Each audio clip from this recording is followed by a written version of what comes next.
Hi, this is Sumitra, pursuing PharmD in Chalapathy Institute of Pharmaceutical Sciences.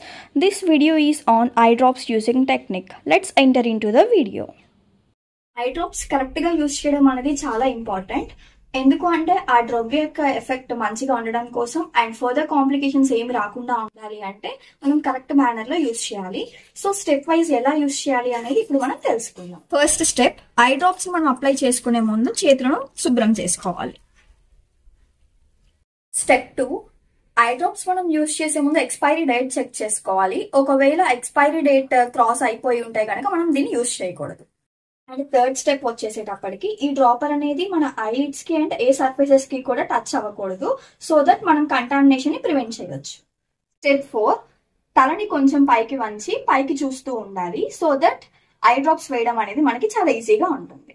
Step 5, lower eyelid అనేది కింద కనడం వల్ల ఇక్కడ ఒక పౌచ్ ఫామ్ అవుతుంది. ఆ ఫామ్ అయిన పౌచ్ లో మనం ఐ డ్రాప్స్ అనేది వేయాలి. డాక్టర్ మనకి ఎన్ని డ్రాప్స్ అయితే ప్రిస్క్రైబ్ చేస్తారో అన్ని మాత్రమే వేయాలి. ఒకవేళ ఎక్కువ వేసినట్లయితే డ్రగ్ యొక్క ఎఫెక్టివ్నెస్ పోతుంది అండ్ ఇరిటేషన్ కూడా కాజ్ అవుతుంది. ఐ డ్రాప్స్ వేయగానే ఐస్ అనేవి సేమ్ అదే పొజిషన్ లో 1 to 2 minutes క్లోజ్ చేసి ఉంచాలి. దానివల్ల డ్రగ్ అనేది ఈజీగా అబ్జార్బ్ అవుతుంది. ఐ డ్రాప్స్ యూజ్ చేసేటప్పుడు తీసుకోవాల్సిన ప్రికాషన్స్, ఫస్ట్ వన్ ఏంటి అంటే ఐ డ్రాప్స్ వేసుకోగానే ఐని రబ్ చేయడం కానీ అండ్ హ్యాండ్స్ తో టచ్ చేయడం కానీ చేయకూడదు. అట్లా చేసినట్లయితే ఐలో ఉన్న డ్రాప్స్ మొత్తం వెంటనే బయటకి వచ్చేసేయడం అండ్ డ్రగ్ ఎఫెక్ట్ చూపించలేకపోవడం ఇట్లాంటివి చూస్తాము. అండ్ ఇంకొకటి ఏంటి అంటే కొంతమంది కాంటాక్ట్ లెన్స్ యూజ్ చేస్తూ ఉంటారు.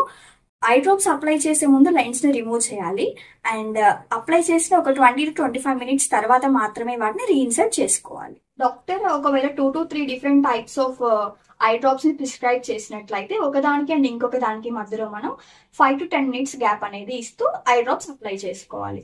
అండ్ ఓపెన్ చేసిన కంటైనర్ ని 2 months కన్నా ఎక్కువ మనం యూజ్ చేయకూడదు, సో దట్ ఇన్ఫెక్షన్స్ ని మనం ప్రివెంట్ చేయొచ్చు. అండ్ లాస్ట్లీ మనకున్న సిమ్టమ్స్ అనేది లీవ్ అవ్వకపోయినా అండ్ ఉన్న సిమ్టమ్స్ ఇంకా వర్సన్ అయినా సరే, పెయిన్ కానీ స్వెల్లింగ్, రెడ్నెస్ ఇట్లాంటివి ఏమైనా అబ్జర్వ్ చేసినట్లయితే వెంటనే ఫిజిషియన్ ని కన్సల్ట్ అవ్వాలి.